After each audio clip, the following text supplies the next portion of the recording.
Well, welcome back, folks, and thank you for joining us again. We're going into our first interview, and our interview is with Councilman Scott Singer from the city of Boca Raton, Florida. And thank you, Councilman, for being here this morning. Thank you for having me, Al.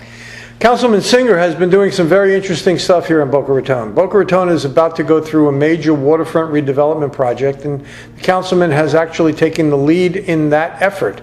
And we're here today to explore some of his thinking and some of the city's planning for purposes of the next short period of time and for purposes of the city's residents having a better understanding of what's going on.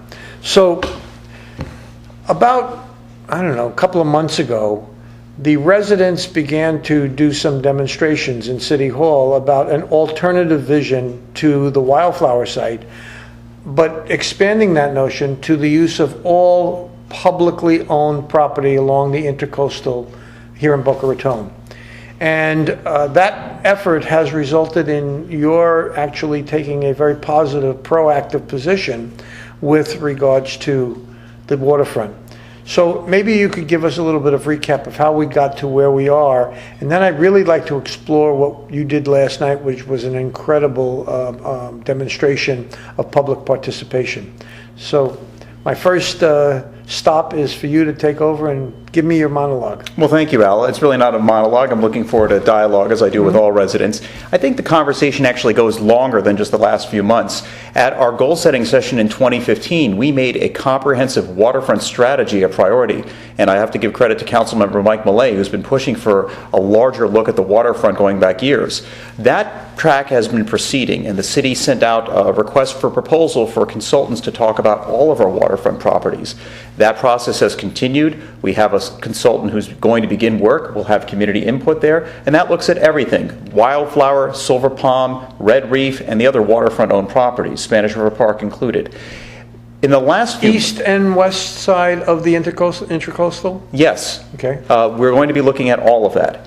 In the last few months, as discussions have come closer to a potential lease for the Wildflower property with the Hillstone Group, which owns Houston's, there has been more citizen input about different visions for that site. This conversation's gone on for many years, but in the last few months, others and I have tried to put a more finer point on actually getting some creative ideas. We've heard this discussion framed as either a restaurant or a park, but what's been lost in this is consideration of Silver Palm Park, which is 4 acres, and when you combine that with the Wildflower site, you've got 6 acres at the entrance of our downtown. The whole can be the whole can be greater than the sum of these two parts. Do you think that you're stepping into some quicksand when you start talking about Silver Palm Park and the boating community, because that's the boat ramp? Silver Palm Park includes the boat ramp, but I think we should feel comfortable at least having a conversation about what we're going to do for our long term. For example, the Hillstone lease is a proposed 45-year lease with options at the tenant's option. We could be entering into a lease that will have an impact for the next 45 years. One of the things I did last night, which we'll talk about, is this waterfront visioning session, which was, I'm pleased to say, was very well attended. Part of it was to get a better understanding about what people would like to see on the Wildflower site and Silver Palm Park. I don't think all too often people in elected office don't want to have a conversation, don't want to have a discussion about issues. But I think engaging residents is the best way to get the best discussion and the best ideas for what's right for our community. So we should certainly look at better uses of Silver Palm Park. I'm a big fan of the boat ramp. I've been pushing for at least a second boat ramp in our city. And I think the boaters would acknowledge that during the week, that park is underutilized. It's not an all or nothing proposition, and we have to start seeing things as a collaborative effort, not all or nothing, not one versus the other. Let's pick up on the comment about resident participation, because that is, in fact, one of the reasons that BocaWatch got started, that the residents felt that there wasn't a participation level even before you were a council person. So this isn't directly part of your tenure. But what you did last night was an incredible demonstration of resident participation, and more the residents are coming out and they're wanting to have their voice heard, their desires at least represented and respected, and then ultimately the council makes its decisions. So let's talk about the genesis of what started and then resulted in a demonstration last night of about 150 people from the community sitting around and participating actively in what will be a memorable event, which we will play on BocaWatch on our site in the next couple of days. Well, thank you. Just to recap for those who didn't see, we had a waterfront visioning session. This was not one of the normal town halls I've been conducting with residents. We had a group of architects and planners lead a focused discussion with questions and answers, culminating in a presentation of slides. The goal was to try to get a wide range of input for different ideas for the site, and all hopefully coalesce around some images that give a better feedback from that group, which we try to make as representative as possible by involving people from the business community, neighbors who'd expressed interest, and residents throughout the city to try to give their feedback on what they'd like to see on both sites. And I have to say I was very pleased with the creativity. One of the questions we had was, in 3 minutes, try to list all the different ideas on things you'd like to see on the site, different activities, different uses. And the group of 96 participants at tables, with another 30 in the audience, came up in 3 minutes with nearly 100 ideas. That's overwhelming. It goes to show that there is a great deal of opportunity that we can be better utilizing our waterfront, not just these two sites, but I think that will have applicability elsewhere.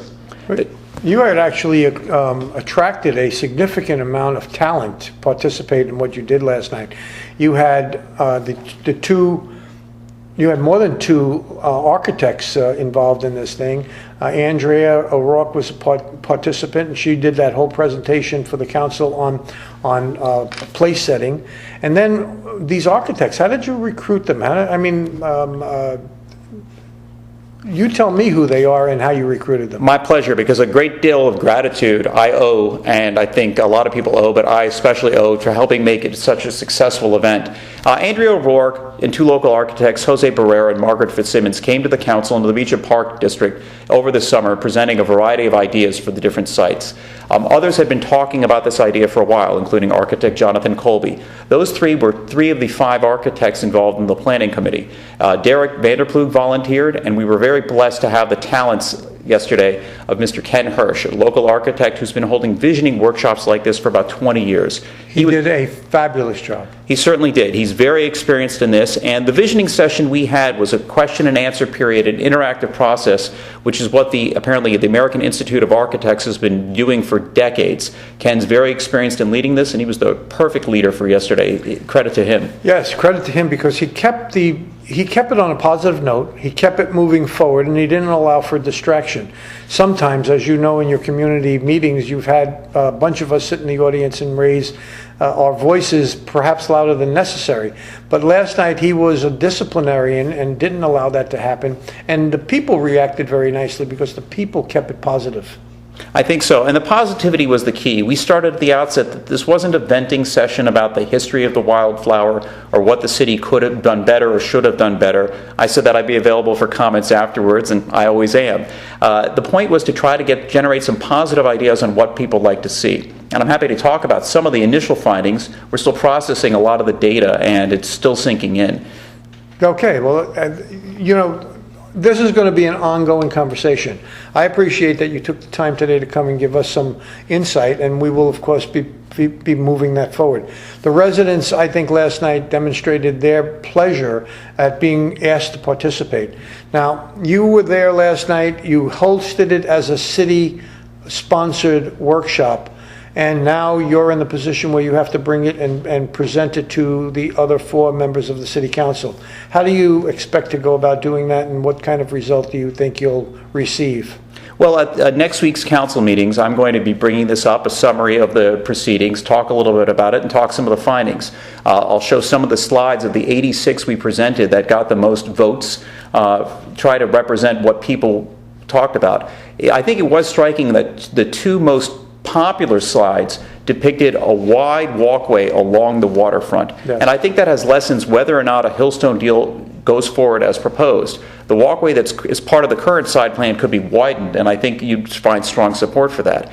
And the concept of a river walk has applicability at our other parks. Regardless of what happens with a Hillstone deal, I think last night's exercise was very useful in getting the conversation started about what we can do to increase the popularity, the amenities, the variety of things we can have on our waterfront. Now, you talked a moment before that there is a effort to do a waterfront study. This effort that you made last night goes a long way, at least to present to the experts some of the ideas that people have to perhaps influence the way that study begins to take place. How do you see that playing out? Well, I'm going to share this information with my city council colleagues and city staff, and I think it will be useful information for our consultants who are working on the study. And if anything, we've just started the ball rolling in a very significant way on good ideas for our waterfront. All right, switching topics on you. It's election year. You were rumored to be wanting to run for mayor, and now you filed to run for your current seat, which would be your second term in your seat. And I'm sure that I am, and I know a lot of other people are happy that you will be remaining on the council, or at least attempting to remain on the council. Give us your elevator speech for your election, and you got about 60 seconds to get it done. Well, thank you. It's been a great honor to serve the residents of Boca Raton the last 2.5 years. I think we've made great gains. I pushed for greater transparency and accountability. I pushed for ethics standards. I'm pleased to have worked to preserve green space by taking campaign signs, which I wouldn't be able to use or anyone else, off the medians, pushing for lower taxes, ease regulations for small businesses, and trying hard to attract businesses here. I think what's important for our city is a look at the long-term future of our city. And in everything I do, I'm trying to look at the long-term implications, whether it's a 45-year lease for a Hillstone deal, or whether what we're doing to attract new jobs and new businesses and make sure that our schools and neighborhoods stay safe and livable. I'm looking to continue this work, and I hope people will be supportive of this endeavor. Thank you very much for coming in today. Thank you, Al. Appreciate it. Bye-bye. Thank you.